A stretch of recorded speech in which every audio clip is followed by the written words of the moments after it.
Major funding for Telehell is provided by Dave's Archives.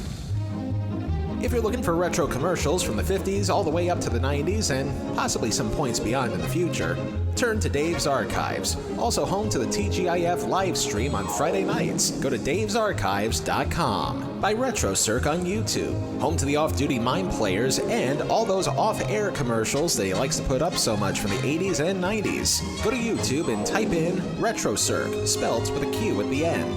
And by the continuing financial support of our patrons at patreon.com/Telehell Podcast, including Mr. Cheeseball, Rick Kalacki Jr., Chris Michaud, Meredith Morrissey, Justin Moses, Rabite, Spare Parts, and Neil Weinstein.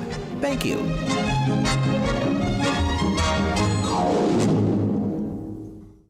Okay, no frills for this one. We're just going to tell it to you straight. This is our 4th anniversary show, as well as a show that celebrates 50,000 downloads for us, and it's our annual charity episode. Just by clicking on this show and listening to it from July 9th to July 23rd of 2023, we'll be donating $1 per download to the World Wildlife Fund, aka the WWF that isn't overrun by wrestlers. I am a real fight for the rights. I said isn't overrun by wrestlers. Thank you. We'll tell you a little bit more about what this charity does later on in the show. But for now, let's get to the reason why we're here to begin with. Earlier in the spring, I had the pleasure to speak with former writer and executive producer of The Simpsons and current snack food enthusiast, Mr. Bill Oakley. The main discussion was about the episode of The Simpsons titled The Principal and the Pauper from 1997, which you're more than welcome to listen to whenever you want to. That's episode number 87. But as long as I had Mr. Oakley's attention, there were many other questions that I wanted to ask him, not just about The Simpsons, but about his career in general, where comedy and writing may be heading, even a little input as to what he and his fellow writers hope to accomplish in resolving the, as of this recording, ongoing writer's strike with the WGA. It was a conversation that I won't soon forget, and we present it to you now in a piece that we're calling Bill Oakley, Uncut, Unsteamed, Unhammed. What you're about to hear is the full interview in its entirety, with the exception of a few ancillary and arbitrary cuts that will be made for pacing purposes. Also, just so it can fit in a plug for our charity at the midpoint, this interview is going to be split into 2 parts. The first part will discuss Oakley's origins and beginnings in show business, and the second part will involve the Principal and the Pauper plus all the other stuff that happened in his career since then. With that in mind, Telehell proudly presents Part 1 of Bill Oakley, Uncut, Unsteamed, Unhammed.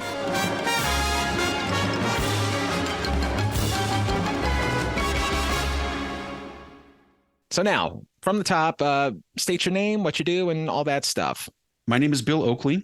I'm a comedy writer and best known for being a showrunner or co-showrunner of The Simpsons back in the day with my partner, Josh Weinstein. We were on the show for 7 years. We we wrote 12 episodes and we ran seasons 7 and 8. And then we also created another show called Mission Hill. We both worked on Futurama. We've done lots of other things since. And since then, mainly, I'm writing all sorts of other things, including an audiobook, very successful book called Space 1969, and fashioning myself into a food celebrity. And I'm about halfway there, I'm proud to say. All right, very good. So now we're going to we're going to pretty much run down the list of the questions I already sent you, and I may add an extra word or two from the originals or so, but other than that, it's essentially the same. So actually, one question I forgot to add, if it's not too personal to start with, tell me a little bit about your upbringing, where you were born, and your kind of family life, and all that stuff. Yeah, I was raised on a farm. And not really a non-operating farm so much in Maryland, up in the country part of Maryland near Pennsylvania. And although I had a brother and sister, they were both much older. So I was kind of an only child and spent a lot of time reading Mad Magazine.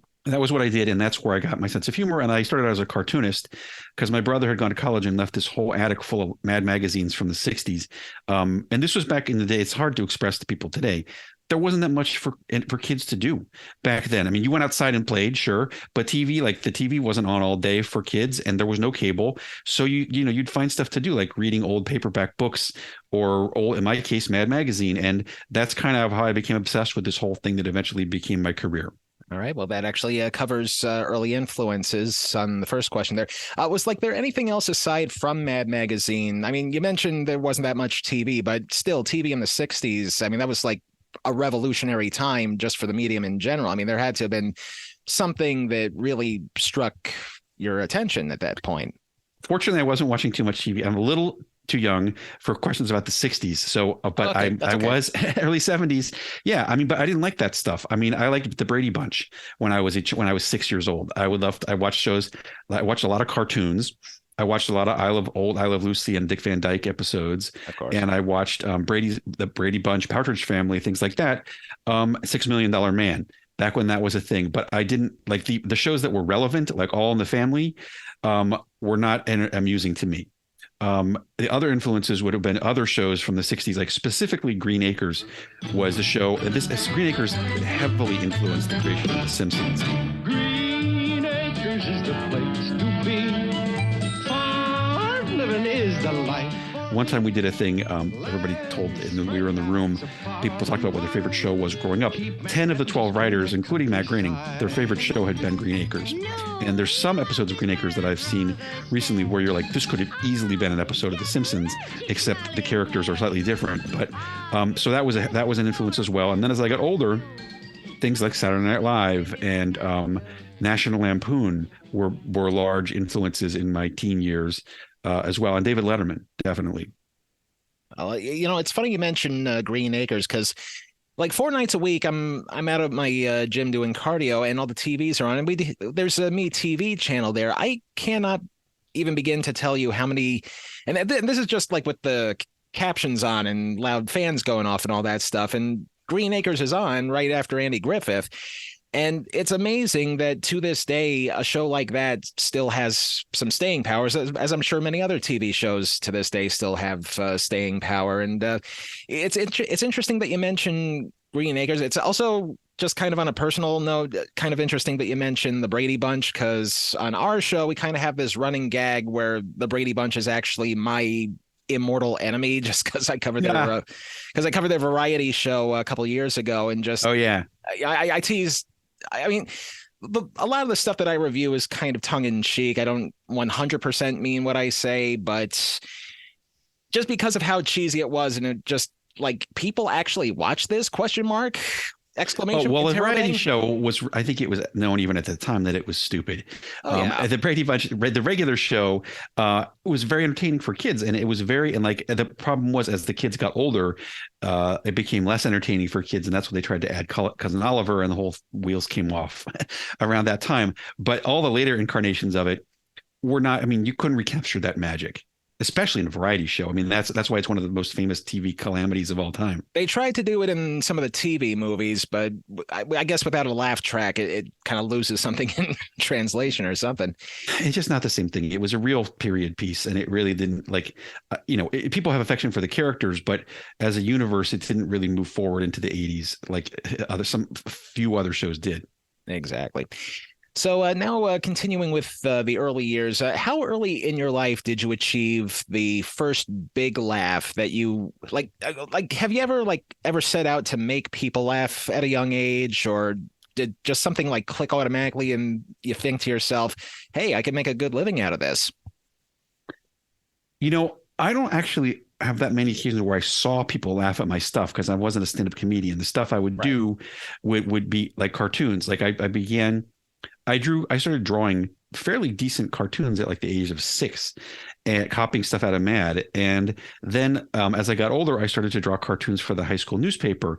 And they were popular enough that I had one in every issue. And so I guess that was probably the early part of that. And then culminating in my senior year, I started this humor magazine, and Josh, who went to the same high school and was my best friend, was also co-humor magazine editor with me. And it was a really good magazine, much better than the average college humor magazine at that day. And we were only in 12th grade. So that kind of thing. And then I knew at that point, that was kind of what I wanted to do. I wanted to go to college, be on a humor magazine back when humor magazines were more of a thing at colleges. And that it all kind of was a straight line from there. The question was whether I would remain a cartoonist or become a writer. That was a transition that I made in college. Okay. Now, before we get to college, you did mention your partner a couple times and, working in high school, all that stuff. How long have you known Josh Weinstein, and like how far back, I guess you could say, does the friendship go? How much does the partnership go back and all that stuff? It's just like, when did you realize this guy would be pretty much your partner in crime? 1980. So I guess that's 43 years ago. When he arrived, he arrived at the school in ninth grade. And prior to that, there weren't really, I had some other friends, but they weren't really like into like that, the humor or the comedy world like Josh was and I were. And so we had, it became pretty clear pretty quickly that we were going to become friends and that we had a lot of shared interests in, certain comedy TV shows and movies and National Lampoon and things like that. Which, by no natural segue whatsoever, brings us to the college years. Hey, Egghead, sing Fair Harvard. Fair Harvard, You, sir, have the boorish manners of a Yaley. Here's a witty rejoinder for you. You went to Harvard. How did you get involved with the Harvard Lampoon? Well, to be honest, I wanted to go to Stanford, and Josh was going, but I did not get in. And Harvard was my backup school. I know it sounds weird, but part of the thing was that the Stanford, I wanted, both Josh and I were heavily influenced by things like Animal House back in the day. And I wanted to go to a college that had more of a social life, fraternities and stuff like that. Rather than Harvard, which did not have that type of thing. But I did know it had the Lampoon, and I already was familiar a little bit with the Harvard Lampoon because I knew that was where the founders of National Lampoon had gotten and they licensed it. And there were a couple up in the attic in my house when I was growing up. Not only were there old Mads, there were also National Lampoons and at least one Harvard Lampoon parody. So I was familiar with the Harvard Lampoon. And when I got there, it became pretty clear pretty quickly that was the number one thing I wanted to do. And I think it's quite likely that I would have transferred to another school, more like a UVA type school, if I had not gotten on the Lampoon immediately, which I did. First, and it's not also, this is the thing that when you find out you get to Harvard, you can't just join the freaking clubs. It's not that easy. The clubs have a competition to get on. Most of the clubs, not all of them, but many of them, for instance, the newspaper, which is the Harvard Crimson, or the literary magazine, or things like that, almost all of them, they don't just let anybody in. There's a competition to get on. So that was the first hurdle. You couldn't just walk in the door. And I was like, okay, well, what's the best way for me to get on? It's by doing my cartoons. And so I already had, not only that, I already had a large library of ones I had already done that I could just kind of submit. There were comic strips and things. And at that time, I think they were in need of more cartoony style artists. So fortunately, I had a pretty easy path to getting on. And at the same time, the only other freshman who got on was David Cohen, who is now known as David X. Cohen. And we became great friends as well. Now, it's funny that you mentioned all that stuff about, you have to pretty much jump through all sorts of hoops just to join a club at Harvard, because the only thing I can think of right now as you're saying this is The Social Network, the movie, and the fact that there's all like these, I guess the term is finals clubs. Yes. And that it's very like ritualistic, like in unlisted. Those are different. The Lampoon is not quite like those. It's different. Like those are well, first of all, those are fairly snooty. Right. And for hundreds of years, they only, allowed in the most upper crust white men. They still don't. Most of them still don't allow any women. And it's a lot about social class. And I did. I think I had the opportunity to get on a couple of them, but I didn't care enough to go through all their stupid rituals and things that you had to do to get on. And so, because I was already in the Lampoon, and I knew that was where I wanted to stay. The Lampoon has a little bit of that, but ultimately, it's a meritocracy to the extent that they don't even necessarily know who you are when you're in the competition. A lot of times there's not even, some years they assign numbers to you so that people don't even know. People who are judging whether your literary pieces or cartoons are good don't even necessarily know who you are. And I think it takes pride. That's not always the case, but sometimes it is.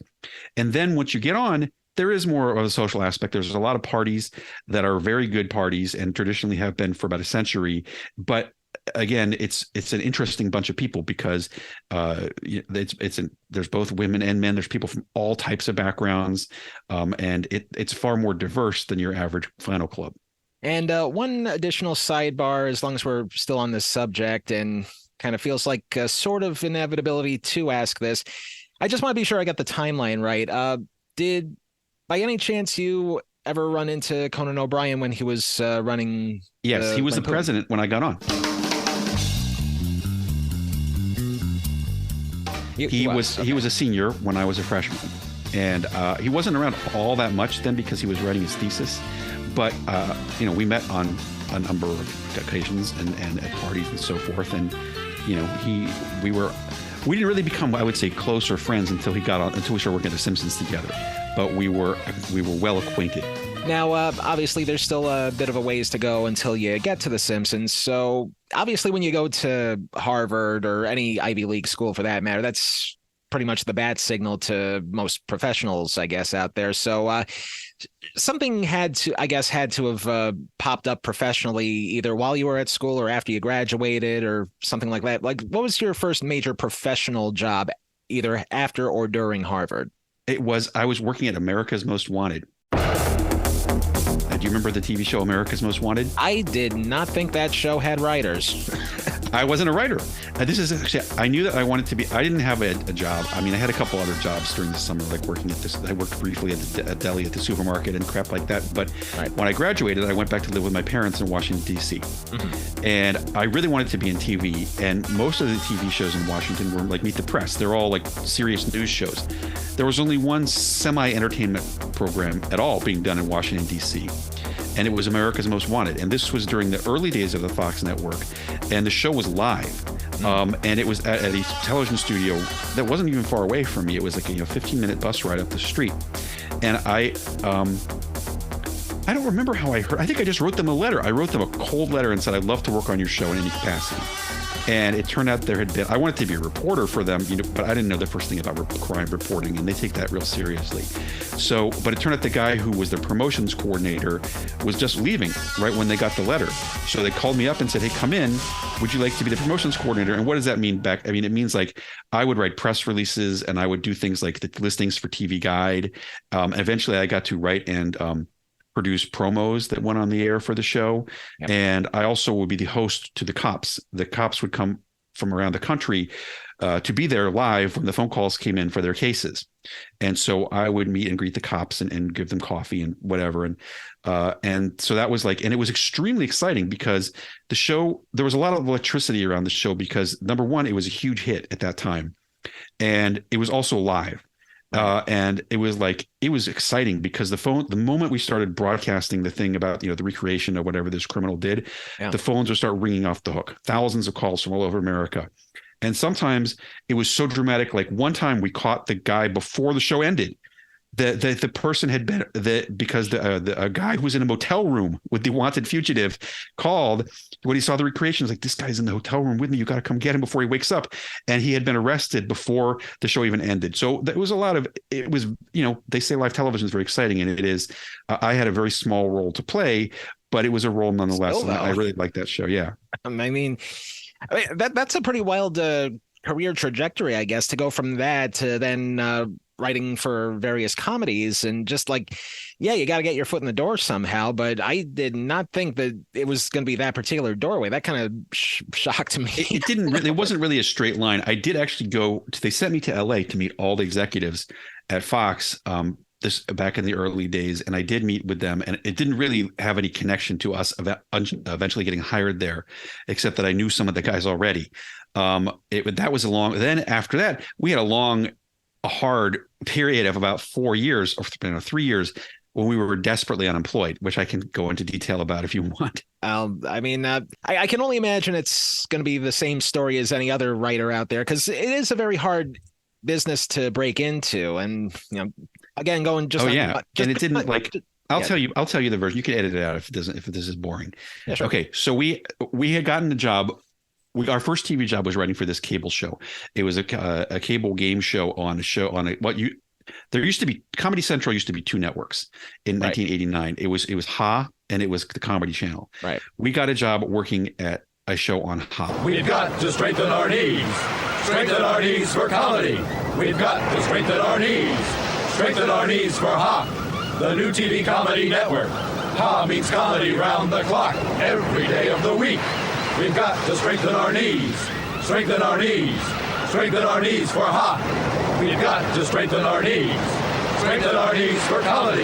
We've got to strengthen our... For TV comedy round the clock, turn to HA, the new TV comedy network. And it was, the salary was paltry, but it was very exciting because we got to move to New York and write comedy for the show. And then we actually got hired because of an article we written for Spy Magazine. We got hired to work on a show in LA, and it was the most exciting thing in the world because we got to move to LA and work on this show. And the show, it was a comedy show, and they had a great cast of people, writers from Letterman and Spy, and it was super cool. And it was canceled after 3 episodes. And then we were unemployed for about 2 years. And it was bad because we had, like, you have to write a spec. The coin of the realm in sitcom writing, at least back then, was a spec script, which is a script you write a free episode for no money. You write an episode of a show you like to show that you can write comedy in a professional way and mimic the tone of a show that someone else has, right? Right. So we had written a script for a show called Coach, which you may remember, the show Coach, which was never a show that anyone really liked that much.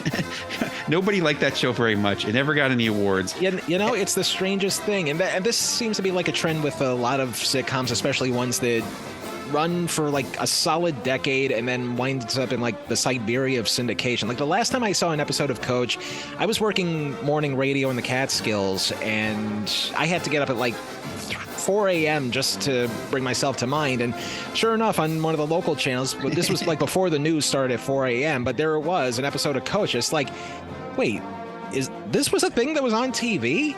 And it was very successful for a while. It was successful, and yet hardly anybody, like, you don't see it on the digital channels. There's lots of shows like that Jim Belushi, according to Jim, that Jim Belushi show, which was on for like 10 years. Has also gone into oblivion. That's another can of worms. But anyway, yes, go on. We wrote this Coach script, and to be honest, it was just as good as the average episode of Coach, but nobody gave a shit because they didn't think Coach was very good. And it finally took, people were trying to get it. We were going around town with this, and like finally it took a guy to tell us, like, listen, we got a guy who, through connection, to read it. The guy said, it's clear that you guys don't really like this show very much. You need to write a new script with a show that you like. And we're like, that is good advice, but man, we're out of money. And I already applied. Both of us had decided to give up at that point, approximately. And I had already tried to apply for a job at the State Department because I was like, I thought that would be a good job for me. And they sent the Foreign Service exam. The Foreign Service exam is an exam you have to take about world politics and events to even get considered for a job at the State Department. And it was so hard. It was so hard. Even the practice materials were so hard. And I didn't know anything about Azerbaijan or whatever. And I was like, okay, let's write another script. Let's just do this. Let's do what that guy said and write one more script and see what happens. And so we did. And so this time we were like, we're going to write a script for the show that we truly love. And it was a show that had only been on for 4 episodes called The Seinfeld Chronicles. Sounds familiar. Yes. And it was back, people don't remember that early, but it was called The Seinfeld Chronicles initially. And it was also really unpopular. But it had gotten a buzz amongst people in the writing community. And we thought it was so funny. And we wrote this episode, and we got it to this, and this got us a new agent immediately, and the agent loved it, and it immediately opened all these doors. It was shocking, the transition. Like within, like, we had been unemployed, and like within 2 weeks we were having a meeting at Cheers, we were meeting at Murphy Brown, and all these other shows, because people were like, these guys are young, cheap guys who can write a really good script are something that you want to get on your show, especially if they're a team, because you can make them split a salary. So we, in the midst of all those meetings, the guys at The Simpsons got a copy of it, and one of Mike Reese and Al Jean, only one of them had even heard of Seinfeld at that point, I was told, but they thought it was good, and they decided, let's offer these guys a Simpsons script, and they did, and they called us in, and they had a story made up already called Marge Gets the Job, which Conan had made up. Where Marge works at the power plant and Mr. Burns falls in love with her. And they're like, we want you to write this. And so we wrote it, and we did a pretty okay job. Like it was, I mean, in retrospect, having run the show, it's very hard for people who aren't working on the show to write a very good Simpsons script. Because it takes a lot of practice, a lot of skill, a lot of knowledge of the way, how long the scenes are and stuff. And if I may just interject very quickly, this actually brings up another point, because you see a TV show and it says written by, and it's usually just one name, but there's a lot more to it than just the one person sometimes. So I guess for sure. I guess the question now is like, what's the difference between being a like bold-faced underlined writer for a show and also being a staff writer? Because I know there's like the feeder fish basically who or the pilot fish that clean up around you basically, isn't it? Well, there's a certain level, there's a certain series of levels, and this is only really for sitcoms, not for things like variety shows. Sure. Everyone that you see on the credits is often a writer of some sort, and it goes staff writer. Staff writer is the lowest rung. Then there's story editor, executive story editor, co-producer, producer, supervising producer, co-executive producer, and executive producer. And those are the rungs that, basically, if you're on a show, lucky to be on a long-lived show, every year you get promoted one of those ranks. And then, and so like, for instance, when you see it on The Simpsons, there's a lot of executive producers because there's a lot of people who have been there for 20 years now. Right. And there's no way for them to be promoted any further. But you do, usually get a raise. And this is one of the unfortunate things that we don't have, that most TV shows don't have anymore. And one of the things that's probably going to cause this strike is now almost every show, there's like 6 episodes and the show's gone. And so there's no opportunity for people to advance, and there's no opportunity for young writers to get the experience of being on the set or in the editing room that there used to be. And it's just causing, everybody's sick of this gig economy writing, TV writing. If you're lucky enough to be on a show like CSI or NCIS or The Simpsons, you're still operating like it's 1990. Every other show is this Netflix model where it's like 6 writers, you get 6 writers in for 10 weeks and then they're unemployed. And it's annoying. It's causing everybody to go broke. The irony about the whole Netflix model is that TV shows in the UK have apparently been running by that very format for years. You do 6 episodes. There's one writer though. That because there's almost inevitably TV shows in the UK are written by one person. All the episodes. That would probably explain. Yeah. a lot. I guess it's a lot more stricter over there and a lot more regimented. I guess I don't know. But I mean, yeah, especially with like streaming becoming more and more prevalent these days, the pie itself winds up getting even thinner in terms of just looking for a little piece of it. And it's just like, well, you would think that, but all these companies such as Netflix are making record profits, are making a mint. I'm sure they are. They're not because they very carefully, they have teams of people constantly figuring out every way that you could possibly nickel and dime someone at every loophole and every contract, and that's their job, is to figure out ways to minimize costs and whatever. And they've come up with this new system that is making, all but the very most elite writers go broke or, not be able to pay for their kids' dental work or whatever. It's like, it's a very annoying time to be a writer. And I'm glad that I at least got to participate in the time when it was not so annoying. Yeah. Well, hopefully everybody gets what they deserve. I appreciate a good story when it comes to just about any form of media, whether it be TV or movies or whatever, as long as the story is captivating and entertaining and not something that can easily be Cuisinarted, so to speak, and just recycled over and over and over again. Like they always say, there is no originality in Hollywood anymore. And it becomes truer by the day because people just keep giving everybody what they want. Let's make another superhero movie. Let's make another sequel movie. Let's make another this thing, that thing. Like, yeah, it's like originality is a 4-letter word.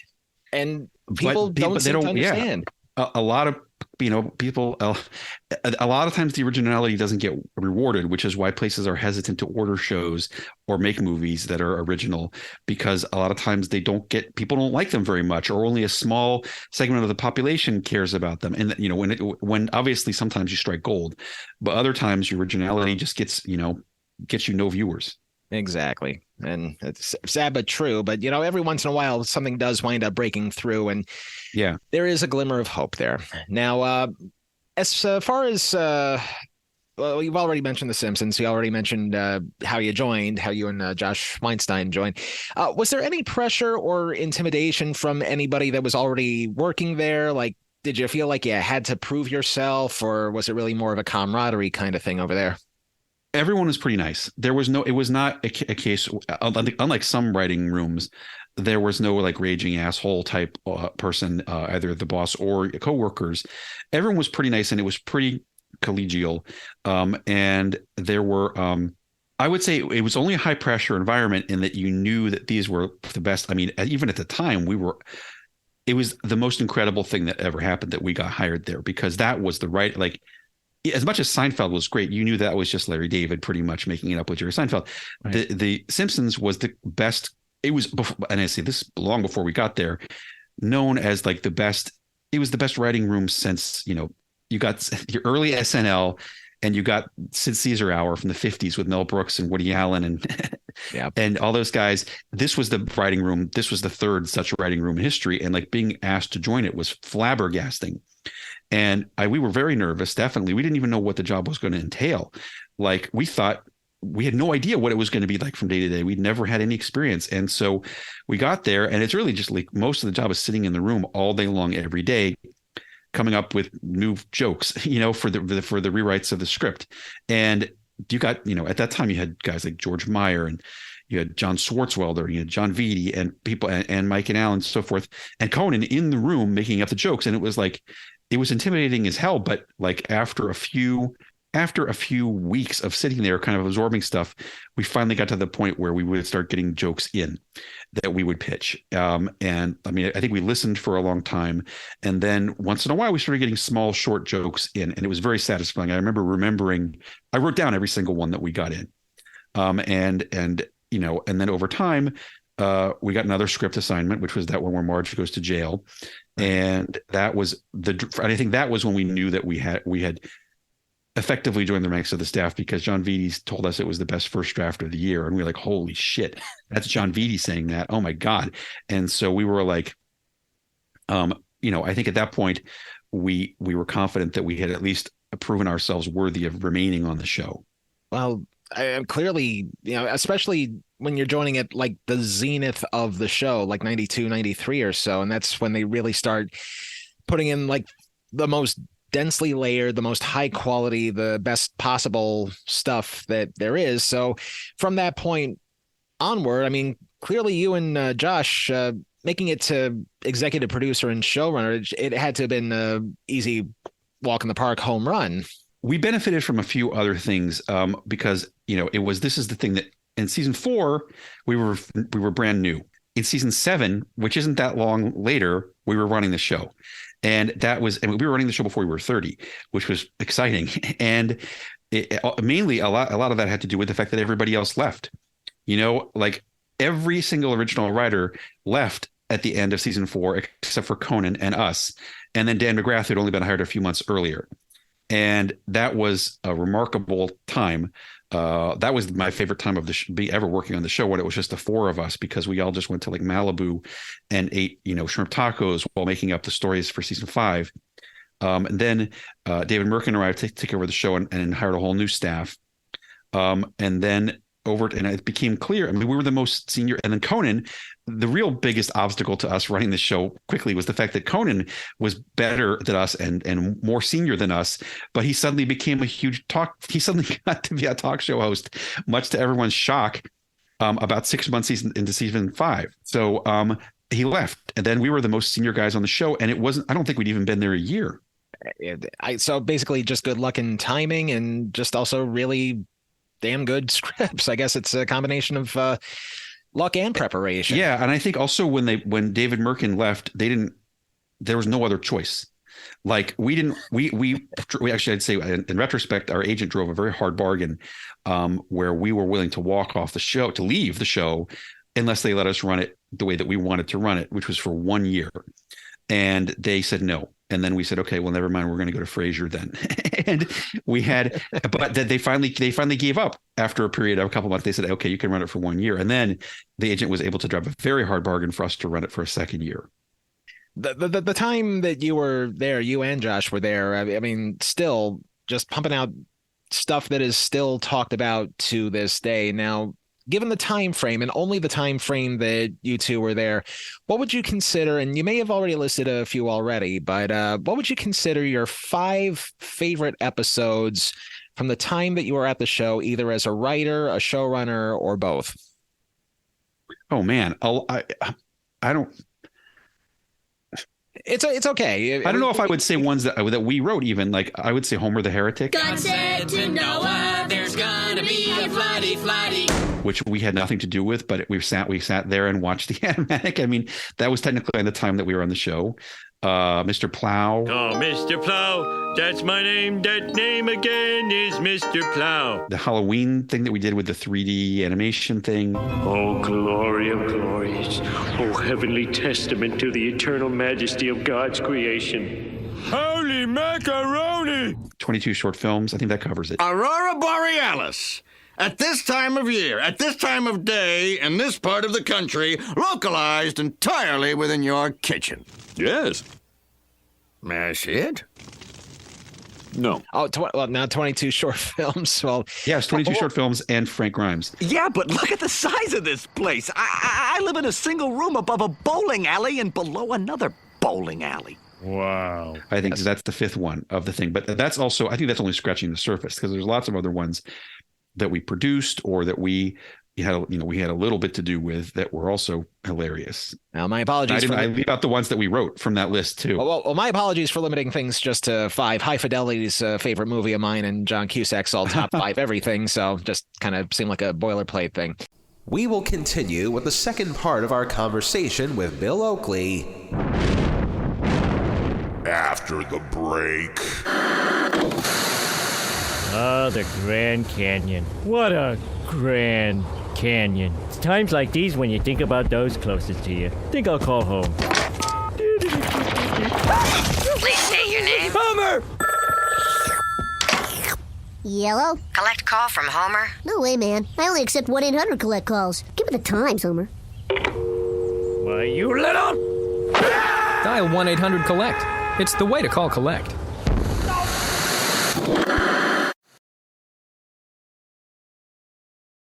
As a reminder, this is our charity episode for the season, and the charity that we've chosen this year is the World Wildlife Fund. The WWF's vision is... You know something, Sergeant Slaughter, General Adnan, and Colonel Mustafa?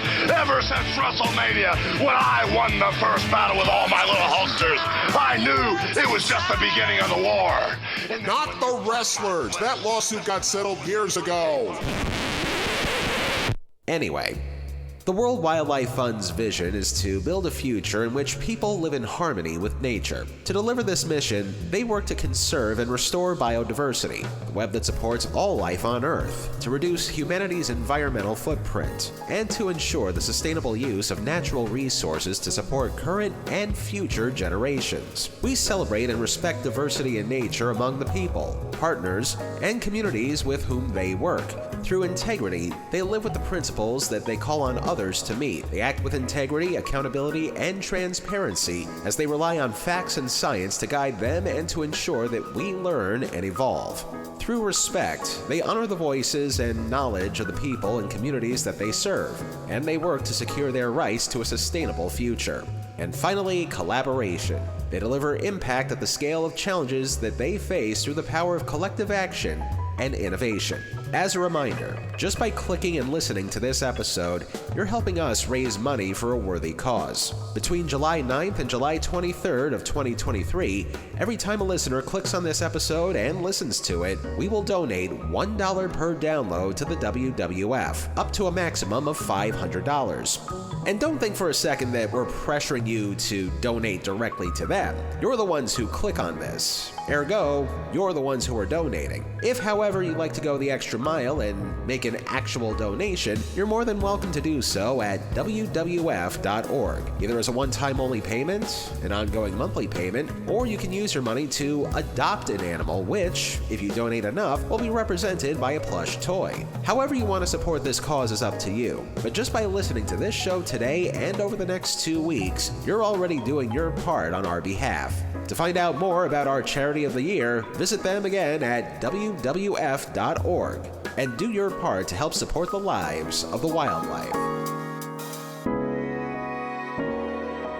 We now continue with our interview with Bill Oakley, as we are now about to discuss the making of the Principal and the Pauper episode. Some information you already heard in episode 87, but some things we had to leave out for time purposes. Thankfully, we have all the time in the world now, so, in the words of Paul Harvey, and now the rest of the story. So, now that we have pretty much cleared the prologue of this, it's time to get to the meat of the matter. The year is 1997, and this episode comes up, The Principal and the Pauper. It is, I believe, episode 2 of season 9, and we're just going to jump right into it and ask, how did this episode come about?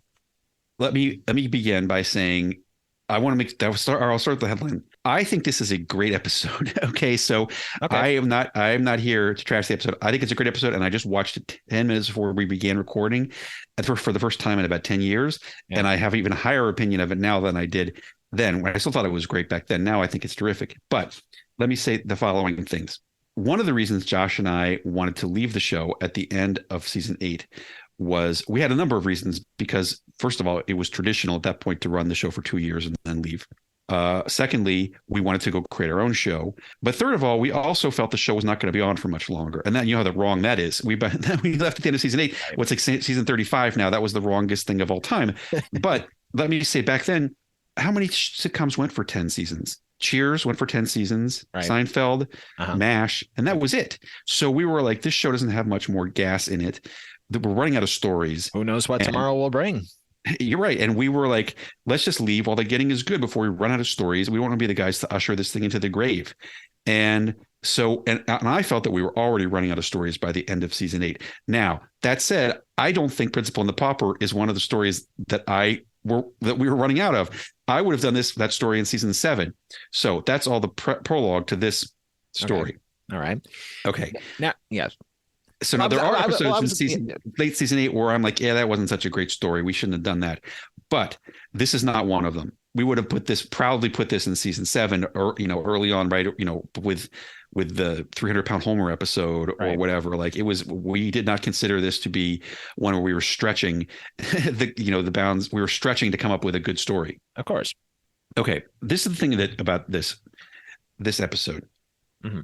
When Ken Keeler came in with this story, we were looking for stories. We were always looking for stories in late season 8 that were new, that were not the types of stories we had done before. Right. Ken came in with an article from USA Today about, I think it was USA Today, about a soldier, I believe he was a soldier from China, but I don't know, or he had been or maybe it was a Vietnam thing where this exact thing had happened.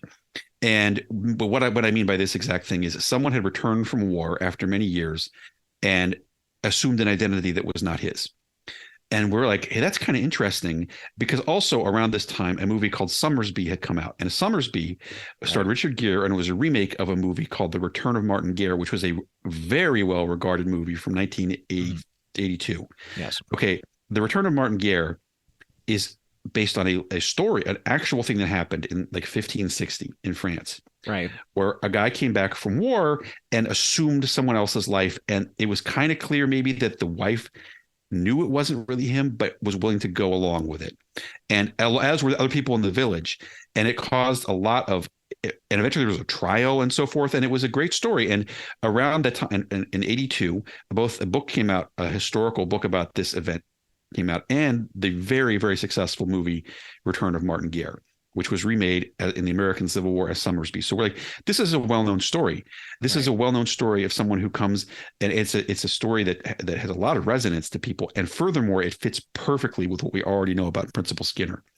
It's already been established that Principal Skinner served in Vietnam, but it's also never been, what led him to be in Vietnam has never been said. And as soon as Ken came in with that article, and we like our brains were spinning, just much like I'm saying right now. I said, oh man, we could do a reference to this. We do a reference to that. It's Agnes Skinner seems exactly like the kind of mother who would be willing to pretend it was her son, even if it wasn't. And but the joke is, in Springfield, everybody doesn't really, they still like the phony one better. Right. And it all started to come together, and we were like, oh, we could do Sergeant Skinner, though he'd be boring. And none of that was like, oh, maybe we could get Martin Sheen from Apocalypse Now to do this role. And it all came together quickly. And like the story, the architecture of the story is very simply the return of Martin Gare, but with the twist that Springfield doesn't care about the war hero and prefers to live in this fantasy life where Armin Tamzarian is pretending to be Principal Skinner. So we were like, that's an extremely solid story. It's much better than many of the other stories in late season 8. Now this episode aired in season 9.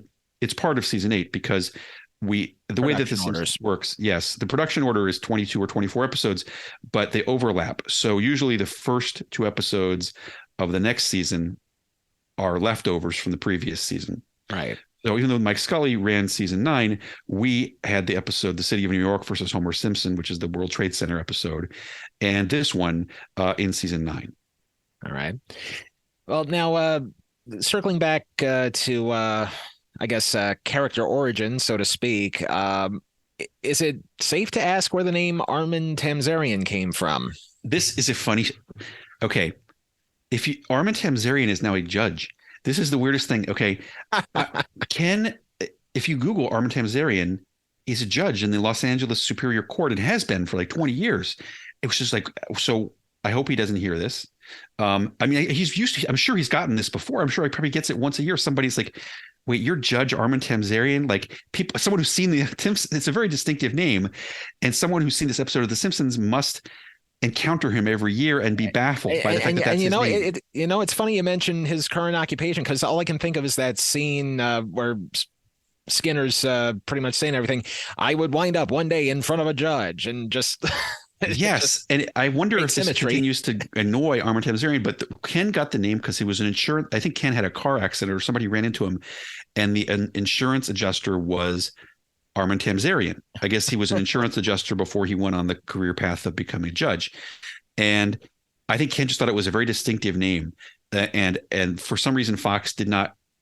There must be at least 5 Armin Tamzarians somewhere in America, because the lawyers always check the names. There had to be either 0 or more than 5.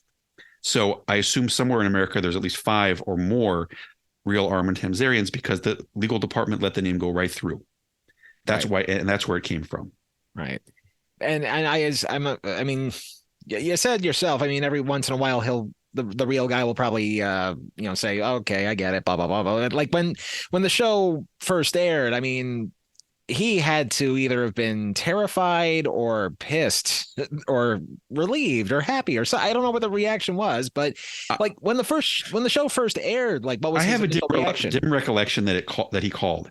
I have a dim recollection that during the time that the show aired, or possibly when it aired the second time, because they always aired the shows twice, right? That I think he called, and I believe that we just said, give this message to Ken and have Ken return his call. And I think Ken did it. I don't think we ever were told what came of it, but I think Ken probably had a nice conversation with him. I can only assume, knowing Ken, that he said that he enjoyed he didn't have any complaints. What I guess my point being, I think he had a good experience having his car claim dealt with by Armin Tamzarian. So it wasn't like some sort of revenge thing. Well, I mean, I figured the episode it was 1997. Here we are now, like 25 plus years later. There has to be some water under the bridge by now. It's probably annoying. I get, and the thing is, like, I bet you that Judge Tamzarian is annoyed by this, because every time a Simpsons viewer, and there's probably a lot of Simpsons viewers, there are way more now who know that name than in 1997. When they get him assigned to their case as the judge, they think it's a joke, I suspect, or they think it's some sort of prank. And so my suspicion is it reminds me of a letter one time we got from a lady whose name was Mrs. Homer Simpson. Yep. Who said it was we got a letter, and it was handwritten like in that old lady handwriting. And it was a long handwritten letter that got angrier and angrier and angrier. Like, it was obviously a church going lady from the South who finally just ended up like saying that we've had so much agony because of your name of your character. And like finally ended with like, fuck you, signed Mrs. Homer Simpson. Jeez. I wish I could sympathize with getting that specific kind of letter. I mean, and at some radio jobs I used to have, some people would write in, just not necessarily to me, because I was just a production guy, but just like some people would actually complain about the music, and it would always be written double-sided, single-lined, in cursive. Like, you could get the gist of what the anger was, but like, I'm sorry you feel this way about whatever it is that we played on the air and all that stuff, but have you never heard of a typewriter? But I digress. Yeah, no, most of the letters were handwritten that we got at The Simpsons for sure. Now, as far as the show airs and everything, I guess, that winds up happening happens. And I think I'm going out of order for this next question, so I will jump back to the other one. But well, let me give you the intermediate story. So at the time, there certainly weren't any complaints about the story. I think we all got a charge out of it, and as all the other writers did, and nobody even brought up the idea: are people going to react negatively to this? The first person to express a negative sentiment about it was Harry Shearer, who is the actor, as you all probably know, that does the voice of Principal Skinner. Right. And he was like, he did not like this story, but he also he was not shy about expressing other stories he didn't like. Like he really, really didn't like that George Bush episode we did, and we thought it was one of our best episodes, and it continues to be pretty well loved. So we were like, well, his opinion. I think when people put 7 years into this, appreciating this character, and you're squandering all that, and we were like, well, maybe, but it doesn't seem that way. And maybe he was right. But in any case, he recorded the lines as a consummate professional that he was. He recorded the lines in the same way that he did the George Bush lines, which was excellently. And then he never mentioned it again. So we that was the first we heard of it. And I don't think we actually ever heard anybody's reaction to it either, because again, we operated in more of a vacuum in those days because there was no Twitter. Of course. There was Alt TV Simpsons on Usenet, but they hated every episode, no matter how great it was. They hated all the ones that everybody loves now, not just our seasons, all the way back to season 3 or 4. So that we had long ago stopped looking at that. And we never heard anything about it for years until I think it started appearing. I think probably the first inkling we got was on No Homers. I don't even know if No Homers even still around anymore, but I'll check, possibly. People would often vote it as the worst episode, or the period in which the Simpsons jumped the shark. So that is where I think it wasn't even until probably like 2007 that we first heard that people had that negative reaction to it. But now, anyway, I interrupted your flow of questions, so go ahead. Well, that's okay, because you actually took care of the next question. Well, I mean, it was just circling back to that thing about the hate mail about Mrs. Homer Simpson and, I guess reactions and all that stuff. So I guess the next question to ask in that same vein is, what would you say the balance was between justifiable criticism of the episode and just blatant overreacting, say a 50-50, 60-40 split between the two? Well, I think there's an interesting thing to be said here with regards to this and other episodes in season 8. I believe that I wouldn't say this is the funniest episode, but I would say it's far from the least funny episode. I think it's a great script by Ken. It's very fun. I would say it's not as hilarious as, for instance, the Prohibition episode.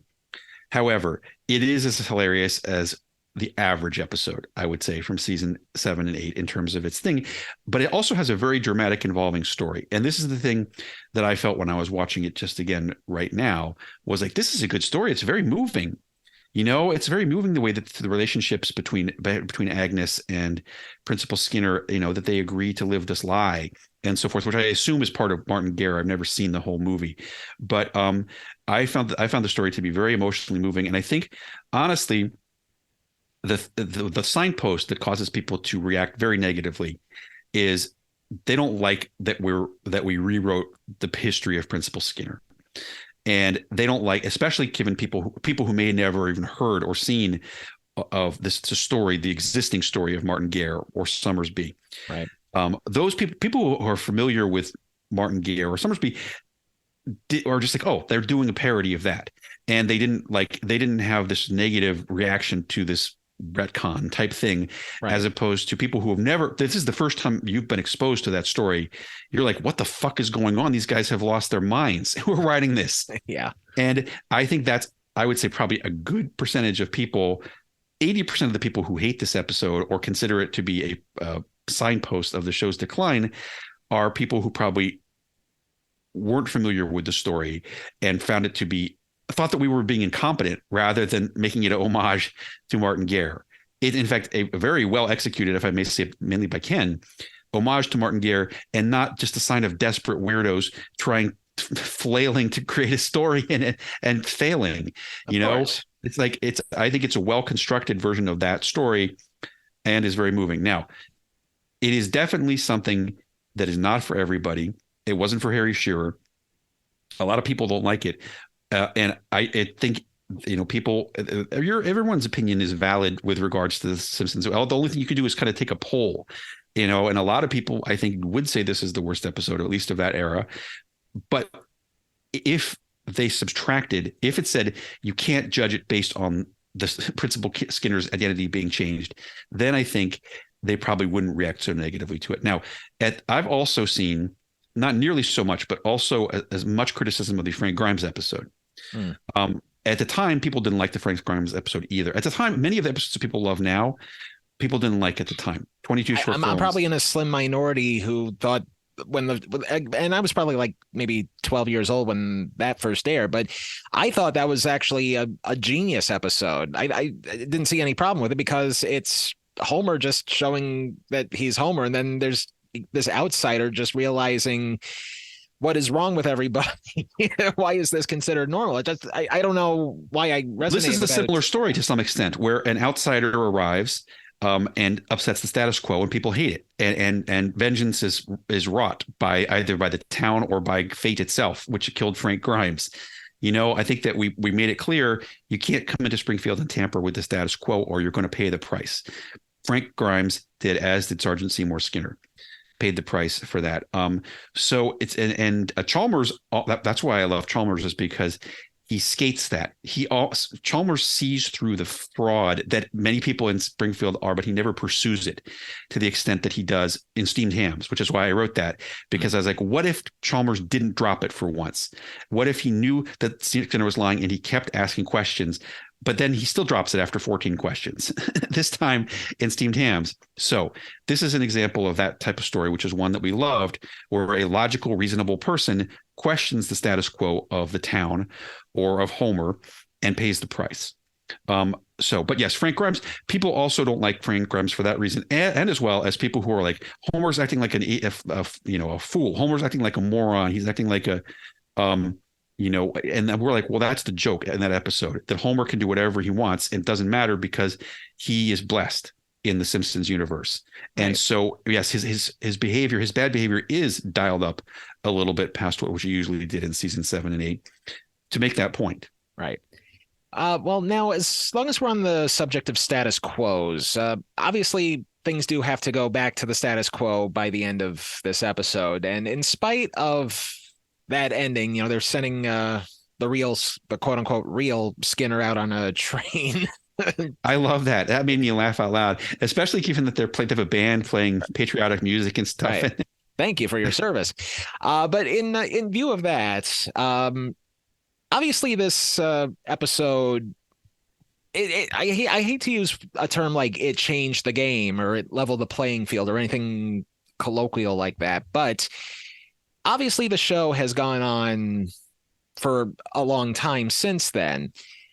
Would it be safe to say that the Principal and the Pauper episode sort of opened the door for the status quo to be altered a little more periodically and maybe with a little more or less impunity? Because there have been some changes over the years to the show, like new characters have been introduced, people have unfortunately passed away and characters had to be written out and all that stuff. So basically on that end, do you feel the Principal and the Pauper open the door for these changes to take place, or do you feel like those are more like isolated incidents and coincidences that people seem to be more accepting of change? I don't think that this episode is...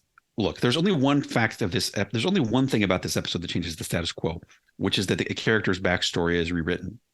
But there have been far more substantial changes to the fabric of the Simpsons universe before this. Right. That the monorail, Homer being on a space mission when he's the most famous man in America for briefly period. That happened multiple times. So it happened to Bart, like I think that a lot of stuff had already been fundamentally changed, probably beginning with the monorail episode, or maybe even with the baseball episode, where it's clear that the fabric of this universe can be expanded. And the only question is whether it can come back. And I think that people, and this is one of the, Matt Groening, by the way, I think has gone on record that he hates this episode too, because this was expanded beyond the point that it could necessarily come back. Because everyone will always remember in their head that Principal Skinner is really Armin Tamzarian. But I would say the past 25 years have borne out that that's not correct. Principal Skinner has been in hundreds of stories since then. And I don't think the stories have been really damaged by people having the knowledge in their head that he's really Armin Tamzarian. Well, You'll have to tell me Well, that. I don't necessarily mean just Skinner himself. I just mean like in general, because, you know, how much are you willing to accept, basically, in terms of like letting things change? If that makes sense. Well, I maintain that the show stuff was already changing frantically before that. I would say that stuff had already been changing since season 3, and that this change was a change of a different type for sure. But is it really that more? Is it really okay? In Hurricane Nettie, I think we revealed that Ned Flanders' parents had been beatniks, and that he'd grown up in the East Village in the 50s or whatever with his beatnik parents. Nobody seemed to have an argument with that. Although, in my opinion, I do have to correct you there, because that knowledge was actually known beforehand when. We wrote that. Flanders took over as Principal Skinner. That's okay. Well, forgive me, even though we wrote that part. We're the ones who came up with that. Oh, there you go. Never mind. But I think that it's not really what I don't really believe it.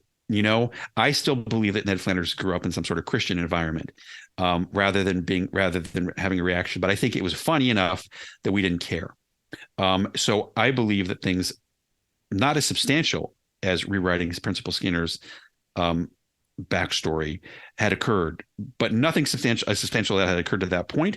But things that were beyond the realm of the show had occurred, such as the monorail, such as Homer going into space, such as many other things, including a lot of small jokes that somehow may have impinged upon your perception of the character, like Ned being the children of beatniks.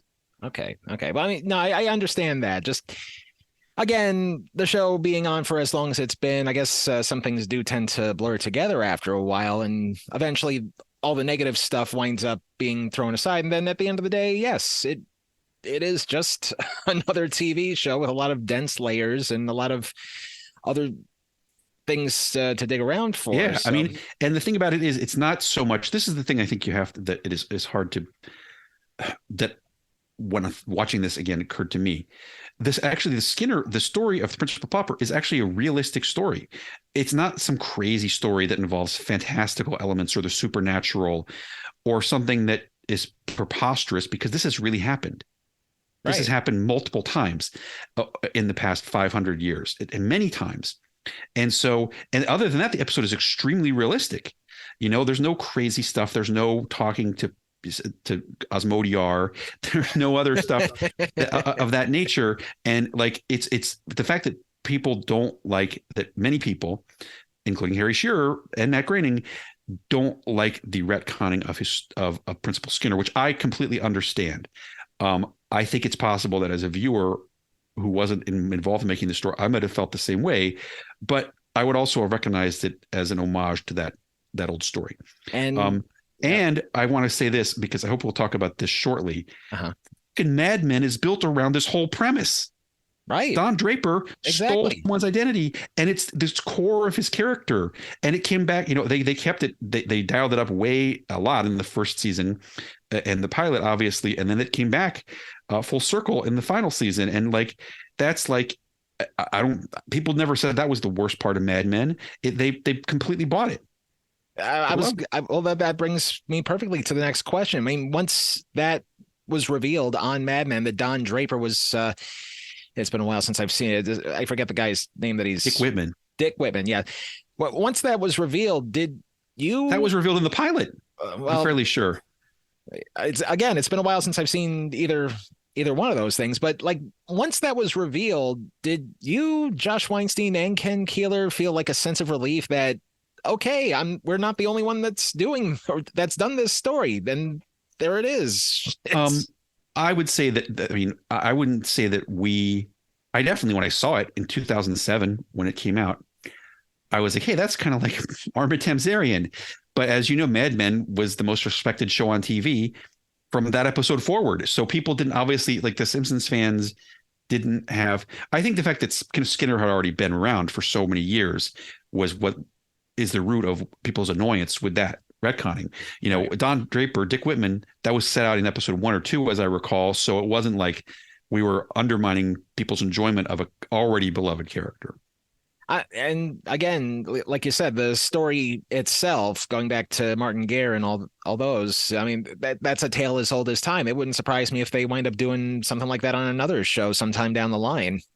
Oh, yeah. I mean, and identity theft, I mean, you know, the whole field of identity theft is a giant thing to begin with already. I mean, Catfish, the whole show is based on that. And like people, like obviously the case of Martin Guerre or Dick Whitman or Seymour Skinner are extreme cases because the whole community agrees to accept it if they know about it, and they're all living a lie. Obviously, in Don Draper's case, I think he's the only one that knew that he had taken over Dick Whitman had taken over Don Draper's case. Don Draper's life. So it was like it's an interesting thing, and there's obviously a lot of subtleties to a story like that, but it is a story. I'm sure. I know I'm not an expert on the Bible or ancient Greek pathology. My guess is this story probably occurred not only in ancient Rome and Greece, but it probably in some biblical era type stuff too. Exactly. Now, I want to try to end this on a lighter note because obviously there's a lot of contentious stuff involving this moment in TV history, but that does not necessarily mean that it's entirely bad. Now, I know for my show, that's kind of what I have to do. I have to be pedantic. I have to nitpick. Oh yeah, that's the point of the show. I get it. That's why I'm here. And all that stuff. But you wanted somebody. I'm here to talk about the show and maintain again that I think it's a great episode. Ken Keeler, I think, thinks it's the best thing he's ever written. Oh, sure I think the best thing he ever wrote was that Harlem Globetrotters episode of Futurama. I love that. But this, I'd say this is I mean, his favorite thing, and certainly anybody with further interest in this can Google some of the remarks Ken has made about it, and he's far more perceptive of the underlying issues with this episode than I am. And he has a lot more to say about it. But, I agree. It's a very well-written episode, and I said it's moving as well. Absolutely. Now, with all that in mind, was there any particular moments in the episode that you felt kind of like, were there jokes that stuck out the most that kind of would hopefully deter people from how contentious it would be? Like my favorite joke, and this, I don't even know if this counts as a joke or not, but just for some reason in the third act, when everybody's at Skinner's flop house, trying to convince him to come home, and he's going on this whole rant, like, this is Armin's place. This is Armin's copy of Swank. This is Armin's frozen peas. I don't know why, but that always makes me laugh the hardest. But like, was there anything else in that episode that just really stuck out the most in terms of humor content? Oh, I mean, I like that. I really do like that singing. So what makes me laugh is Homer saying, "May I see your copy of Swank, Armin?" and sitting there reading Swank right in front of his little kids and smiling as he looks at it. I love that. I love the ending. I love the fact that he's tied to a railroad flat car and tied up with ropes, and the train slowly drives off. It's like an old Frank Capra type thing, like a musical from the 40s or whatever too. And that the fact that people they don't care that he's a war hero because they don't like him. That's part of the thing. And I think that's very much the story of Frank Grimes as well, is that Frank Grimes is a very deserving man, but he's just prickly and people don't like that. So anyway, I love that stuff. I love there's stuff at the beginning. There's a lot of lines which I consider have made it that are still like, I like my Beverine with creamy and people still gray with creamy. People still like that a line. There's a couple other jokes in there that are very enjoyable. But my favorite by far is the end. Now I'd also say there's a line, if you look at some of the interviews Ken has done about this topic, there was a line that we cut out for time that I think Ken found that might have taken the sting off it to some extent, where it talks about how Springfield is a community of people who like things the way they are, and they don't like change, and it's some sort of self-reflexive thing about the viewers being that way as well.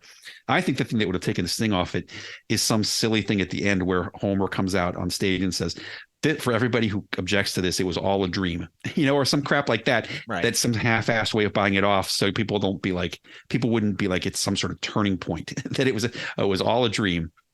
Well, given the fact that I've covered the Dallas Dream season in the past, some dreams are best left in the subconscious. Yeah. Let's just say that. Just a couple more questions. And I guess this one is the big philosophical question. Given everything that's happened in not just necessarily in The Simpsons, but just, I guess, in TV in general, can one episode of a TV series truly break its reputation, or would it take like multiple episodes to do that, or is it just knee-jerk reactions all around? That's a great question, and I think it's there's multiple answers to that, which I think are also determined by the medium. Like, are you talking like it was obviously different in broadcast television? In the days of broadcast television, where there were 3 or 4 networks, and the ratings that came in that night were what you live or die by those, right? As opposed to a streaming service, like a streaming service that like people just don't complete the episodes. Well, people did. I just found it. I just heard a few minutes ago. Amazon spent $1 billion on that Lord of the Rings show, and only 39% of people even bothered to complete it. So I mean, like, was there an episode? Was there an episode that turned them off, or was it just too long and boring? Right. I guess we'll never know. Like, whereas in the case of Jumping the Shark or whatever with Fonzie. Right. I don't think that really killed the show. The show was already running on fumes probably at that point anyway. And the episode was very popular at the time. Only in retrospect do people choose that as a turning point in the history of Happy Days. So I don't believe, also in the era of broadcast television, it was a well-known thing that even people who claim to love a show would only see 1 out of every 3 episodes. So I don't believe that one single episode could, no matter how shitty the episode was. I mean, even great TV series like Bob Newhart and things of that back in the day had a couple of crappy episodes. And it's not, in general, unless the whole thing is on a rapid downhill trajectory already, it's very hard.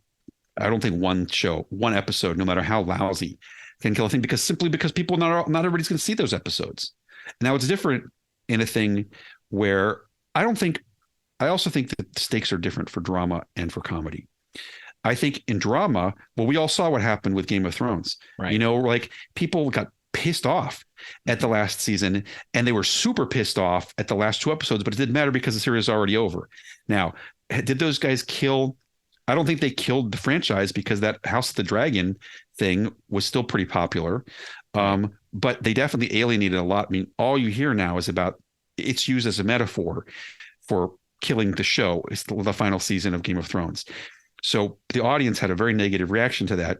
But the audience also had a very negative reaction to the end of The Sopranos, which I think now, years later, people realize, that was pretty cool. I think that really did a good job of telling the story, of ending the show in a way that people expected. Now, not every show can end like Breaking Bad, which had the best ending of all television shows, I think. Right. Was an operatic story that we were all on board for, that ended in an absolutely magnificent way.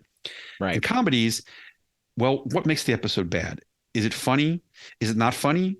Or is it boring? I think most dramas, unless they do something egregious with the characters, such as was done with Daenerys Targaryen, apparently, to people who loved her so much. Right. There's not really one thing that can be done other than slowly boring the audience to the point that they don't want to watch anymore. With comedy, I also think that's the thing. You could do all sorts of crazy episodes, that are mashed at a lot of serious episodes that were completely flew in the face of comedy, but people didn't care because they liked the characters and they knew that it was going to get funny again next week. So, my point being, that's the long way around of saying, I don't think one episode can kill the show. I think in retrospect, people assign blame to certain episodes, like Jumping the Shark, where the show was already on a downward trajectory anyway. Or maybe some behind the scenes thing. Like, yes, sometimes if, for instance, in the case of, a famous actor dies and they try to replace the character with someone else. Of course. Sometimes it works. Other times people hate it and the show immediately falls off the map. But again, that's more from the days of broadcast television, where like, oh no, the ratings were terrible when we replaced Valerie Harper with Sandy Duncan or whatever it was they did back then. Of course. But those things are few and far between these days, because there aren't clear signposts. I hope I gave you a thorough answer. That's definitely a lot to think of, and I now have a forum weapon for the rest of my life. Now that brings us to our final regular question, and then we'll get to the bonus questions. After all is said and done, given the opportunity to do so with the same people, and especially knowing what you know now and the aftermath and all that stuff, would you make The Principal and the Pauper again? And if so, are there any things that you would do with the episode differently? Yes, I just told you, but I will say it again. Now watching it, I would have done the whole episode exactly the same, except I would, at the very end, I would add a 10 or 15 second tag where someone comes out to buy it off in a jokily crappy way. Like Homer says, hope you all enjoy this episode of Springfield Fantasy Theater. This didn't really happen. For anybody who didn't like it, it didn't really happen. It was all a dream. Thanks, the end. Something like that. And it still would have made people mad, but at least you would have, like, for some reason, people consider this episode canonical. Like this, as opposed to other episodes, like this one really happened. Like Principal Skinner really is Albert Tamzarian, but how many other times have there been probably 1,000 over the course of the series or something that essentially tampered with the underpinnings of the series? Like Mo was being Italian. There's a joke about Mo being Italian one time. Like, oh, really? Is he Italian? Because he sure doesn't seem Italian. But like there's hundreds of jokes like that. This is a much longer, admittedly, a much longer, more in-depth undermining of the character's backstory. But characters' backstories are undermined all the time in short, small ways. After the interview, there were a few non-Simpsons related bonus questions that I asked Bill to sort of cap things off. One of those questions, I'll admit, was an attempt at some retroactive penance made towards a review that we did back in November of 2022, among other sins that I'm still trying to repent to this day. We are now at the bonus round. Here are the optional bonus questions. I am actually interested in the stuff that you've done post-Simpsons. You mentioned Mission Hill. What else? I mean, and by the way, Mission Hill, one thing I've been dying to know that you probably answered a number of times to other people, did Jim ever get his chicken dipsies at the end of that animatic? It's late and I'm starving and I need food before I can decide. I gotta get some chicken dipsies. Grandma's probably sitting up late worrying about us. I just need chicken dipsies so I can think. State-sanctioned Indian gambling, drinking, girls. Can't decide anything without some chicken dipsies. Sunflowers make you feel free. I just need chicken dipsies. You probably don't They're know out that. of chicken dipsies. Of course I know what you're talking about. Okay, this is one of that's my favorite episode of Mission Hill. And I have a lot of favorite episodes of Mission Hill, but that's my very favorite one. And I appreciate you having the deep dive knowledge to ask that question. I love it. It was only Jim, a 6-minute animatic. I just felt like I was being left hanging there. I wish there was more. Well, they only animated that one act, but it was yes, I don't think he ever did, and I think that's part of what drove him crazy. It was, I don't want to reveal the ending of the episode to anybody who hasn't figured out, but it was an elaborate plot by Posey to end up being taken seriously and get to be turned into a field of wildflowers. And she, as I recall, she was the one who bought the last order of chicken dipsies and threw them away in order to make Jim crazy. Wow, that is that's cruelty at a level I did not even think was possible. And this is Posey. That's one of the best things about Posey is that she's devious, and it doesn't come out very much because she doesn't seem devious. But the way she made sure to massage that pimp so that he could feel it when she kicked him off the roof, that's the kind of thing that brought her out, and that's the kind of thing that made her a fun character to write for. Is that she had that surprising aspect to her personality. All right, very good. And I think you mentioned a bunch of other things that you've been doing at the beginning of the interview when you introduced yourself. You mentioned a book, Space 1969. Oh, yeah. So I'll tell you, I mean, just the extremely short version is that Josh and I work periodically on things together and periodically on things by ourselves. In the past years, I have been, we both worked on Futurama, as I said. We both worked on Disenchantment for a long time. That was that Matt Groening show on Netflix. We both worked on some other pilots that didn't go very far. And I worked on Portland. I was, got a Writers Guild Award for working on Portlandia for a couple years. And then since then, for the past couple years, I was working on Close Enough, which was a magnificent show on HBO Max. Oh, you did that. Oh, yeah, nice. I was the head writer for the last 2 years. And the last year never actually ended up getting fully animated because it was canceled. in that huge purge that HBO Max did, where they canceled 70 shows and canceled all their animated shows and fired the whole department of animation. Good old corporate America. I know, it was crazy. And so I was head writer of Close Enough for season 3 and season 4, and that was a great show. And that was my most recent job. But also, yes, to plug the things that are gettable by the audience. I wrote an audiobook, which is the thing is, it's kind of an audiobook. It's kind of a podcast, and it falls in between those cracks, but it's like a radio show is what it is. Right. It's 10 episodes, about 30 or 40 minutes long a piece, of a story called Space 1969, which is the thing I've most wanted to write my entire life. Audible. If it's an audio book, I think you'll enjoy it. It's on audible.com. It stars Natasha Lyonne. Takes place in a universe where John F. Kennedy did not die from being shot, but in fact just became a little crazy and decided to expand the U.S. into space as quickly as possible. So when the series begins, it's his third inauguration day, and America has a space station and is planning a colony on the moon. Natasha Lyonne is a nurse on the space station who gets drawn into this elaborate conspiracy. And for anybody, keep in mind, I was only 3 years old at the time that this occurred, but I have a fascination with that era and the pop culture of that era and so forth. And there's a lot of things, from Muhammad Ali to the Beverly Hillbillies to how, all that kind of thing that it deals with. And it's, people have really enjoyed it. And I'd say it's the most successful thing I've ever done that was not created by Matt Groening. So, and I believe that we're almost finished with the negotiations and the contract for me to write the sequel to that, which I'm very excited about. Well, I'm definitely going to have to listen to that right now, or at least when we're done here. And now I kind of have to feel remiss / and the food thing, food stuff. We'll get to that in a second. But okay. Before we do, I kind of feel remiss having to ask this question only because, and again, this is just sort of the worst case scenarioist in me triggering this a little bit, but a couple years ago, I did this episode about a TV pilot, and unfortunately, I missed certain details about that show's production, and I wound up having to speak to him through Facebook and just tell him, look, I'm sorry, blah, blah, blah, blah, blah, blah, blah. And the only reason why I'm bringing that up is because a couple months ago, I did an episode about the mullets, which I know you and Josh did for the UPN network. Mm-hmm. I'm kind of curious as to whether or not I either missed a detail or got a detail wrong or anything like that. I was just curious if you heard that episode, and if so, I didn't hear the episode. You did not. Okay. Have you seen the mullets? I had to for the episode. Where did you see it? I haven't seen it. Oh, there's episodes on YouTube, I believe. No, there aren't. There are. There weren't 6 months ago when I last checked. Oh my God. Well, that's incredible, really. Well, this was back in November, and it's probably somebody who pirated it, but let me just double check. The Mullets UPN. Yep, it's still there. They're all still there. I don't fucking believe it. This is a revelation, because I don't even have those episodes. I have a couple of DVDs which don't work. And I haven't seen them since some of them since the days we filmed them. So hold on a minute.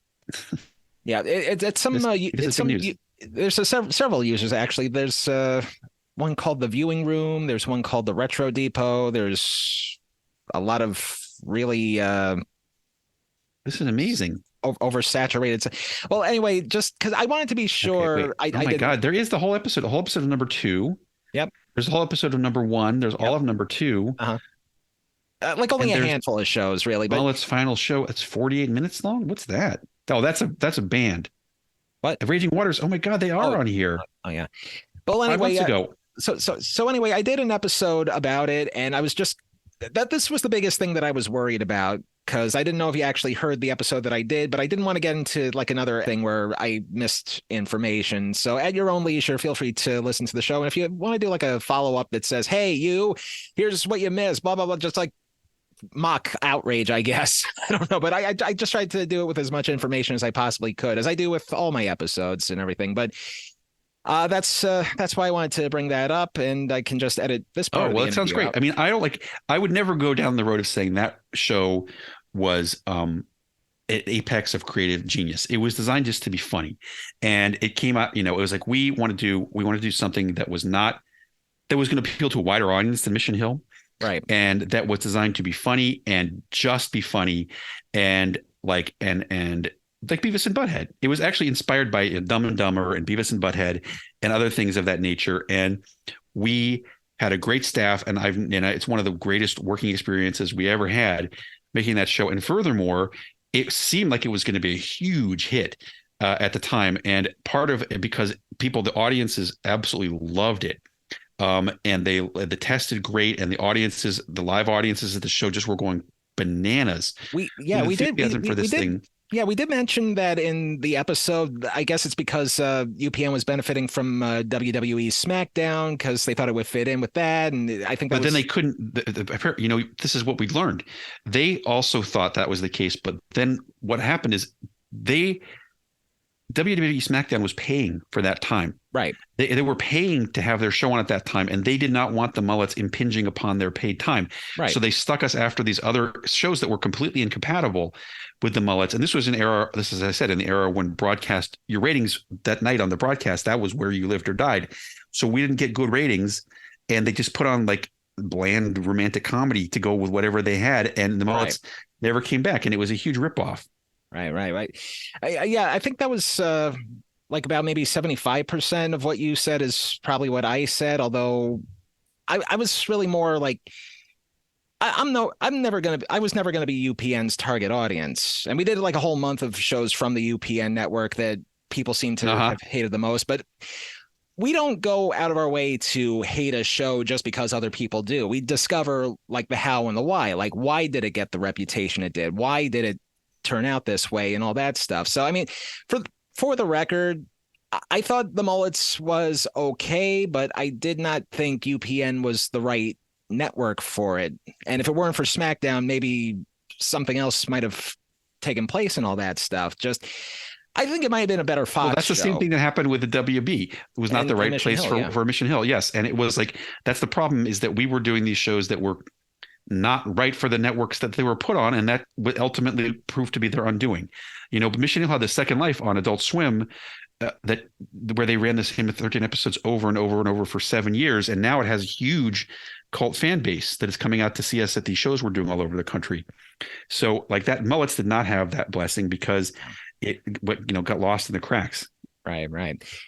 Well, again, the episode's up there to listen to at your own leisure. I cannot wait to see them. Thank you. And also to see these episodes on YouTube. And my apologies in advance if I say anything that is completely incorrect. That's okay. It wasn't designed to be a highbrow show. And as USA Today said very fairly, in the USA Today's review of it said like it's really stupid, but so was Gomer Pyle, and a lot of people love that. And I was like, that's fair. Well, that lasted 10 years itself there. Right. So I'm like, that was it. It was a really fun show to make. It was really funny. It made me laugh like crazy.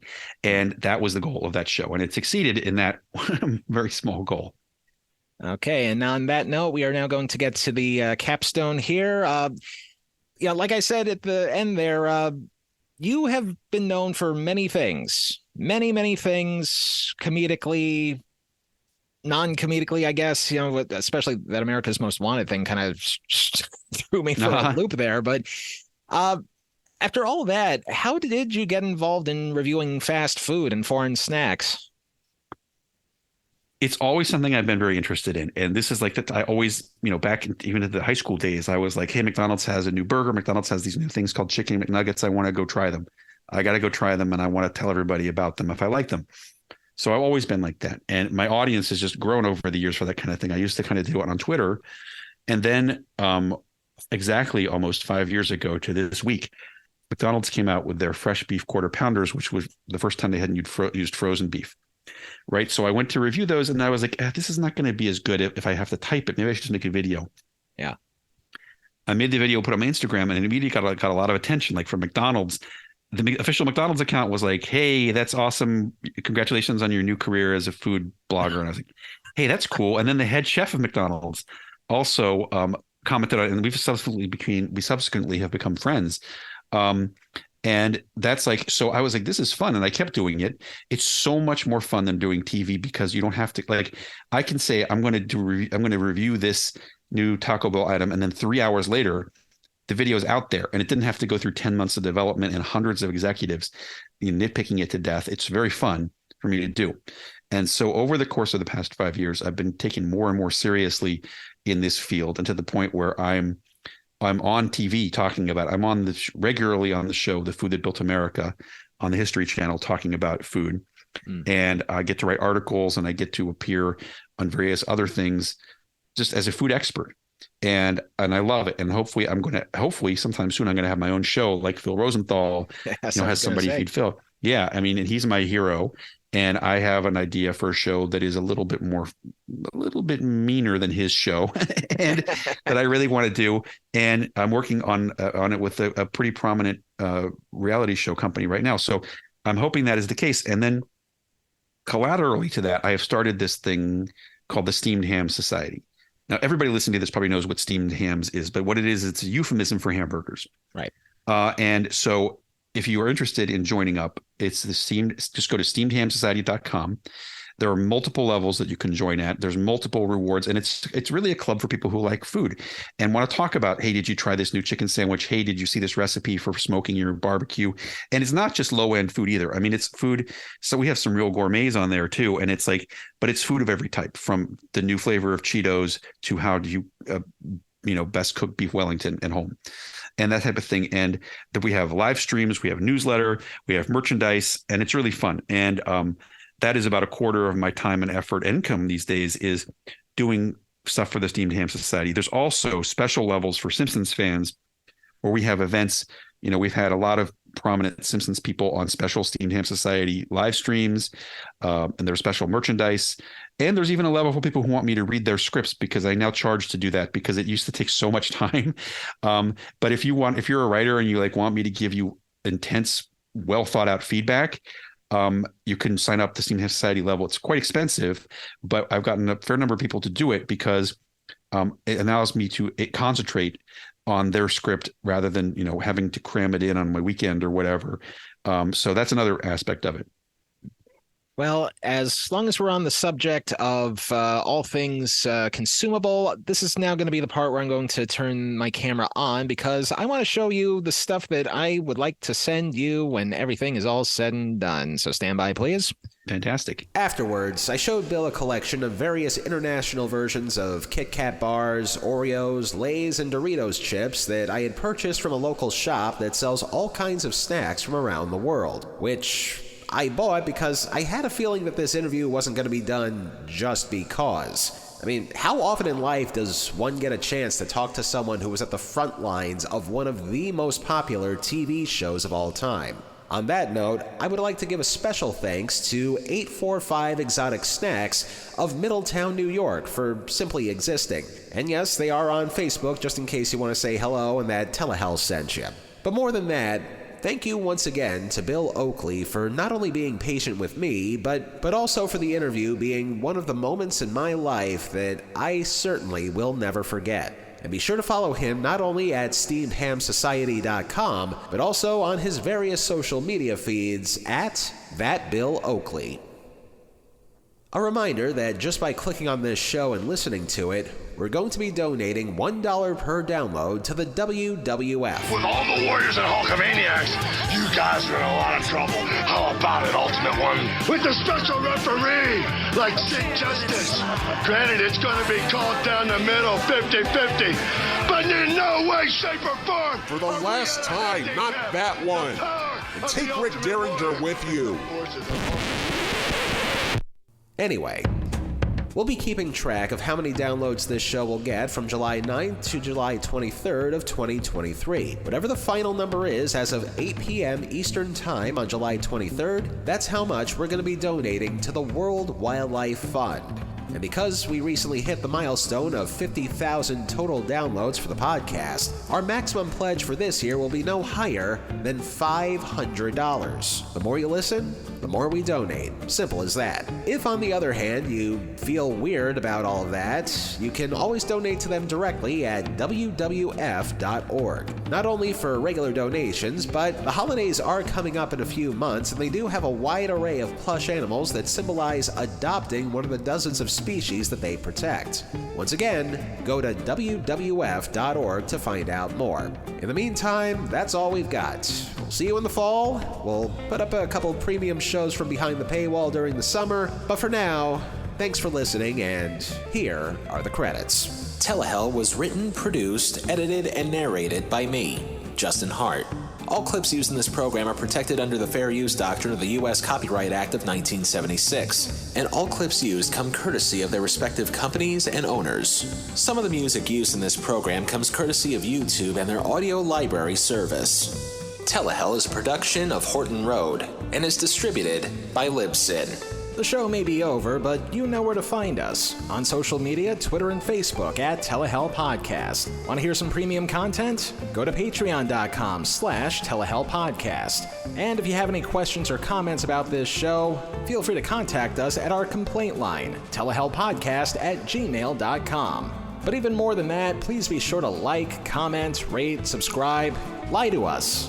All over the places where Telehell is streaming, including Apple Podcasts, Stitcher, Spotify, and many others, just by Googling Telehell.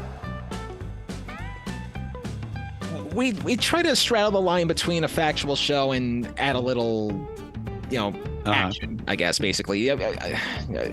Theatrical, I guess, is the best way to put it. So we just need to think of a way to summon you, well, not down here, but because I'm writing a script for the episode that's going to lead into this one right now, and basically it's just me placing a really, really, really long distance phone call from hell, and basically I don't have anything written for this. This is why I was asking about improv and all that stuff. So just basically, maybe, how did you get my number? Is this the same guy that talked about the mullets? What do you want? Blah, blah, blah, blah, blah. So this is just so that I can introduce you. I can wing it, no problem, if you do your end. Okay, sure.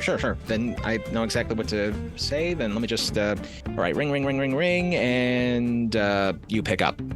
Hello, this is Capital One. I told you, I've sent in the payment already. No, this is not Capital One, but we are just as devious. What can I do for you? I work for a podcast that happens to talk about bad TV shows. I'm a guy that got sent down here to the underworld because I stole cable. Big mistake. And now my punishment is to review some of the worst TV shows of all time. I need your assistance. And where do I come in? Where do I come into the... Okay. Before I hang up, where do I come in to the aspect of worst TV shows of all time? Well, I don't want to offend you off the bat, but I did cover something that you did for a certain TV network that no longer exists. Oh, I've done at least two things for networks that no longer exist, but I didn't consider them to be worst shows of all time. What are they? Well, let's be clear here. I am a Mission Hill fan, so you don't need to worry about that. Okay, it's not that one. Then I know which one it is. I did not hear your take on the mullets. Presumably that's what we're talking about. Yeah, and I kind of wanted to do this to hedge my bets just in case you did hear that episode and you wanted to launch a lawsuit or whatever it is showbiz people do these days. Would you like to talk about The Simpsons? Yeah, where does that come into being among the worst TV shows of all time? Roll the credits! Okay, and that'll lead into the episode. Okay, great. Okay. Oh, man, Bill, thank you very much, not just for your time and all the other stuff that comes in between, but just this is going to be something I'm never going to forget for the rest of my life. So I'm just going to stop my audacity here, and I'm going to stop.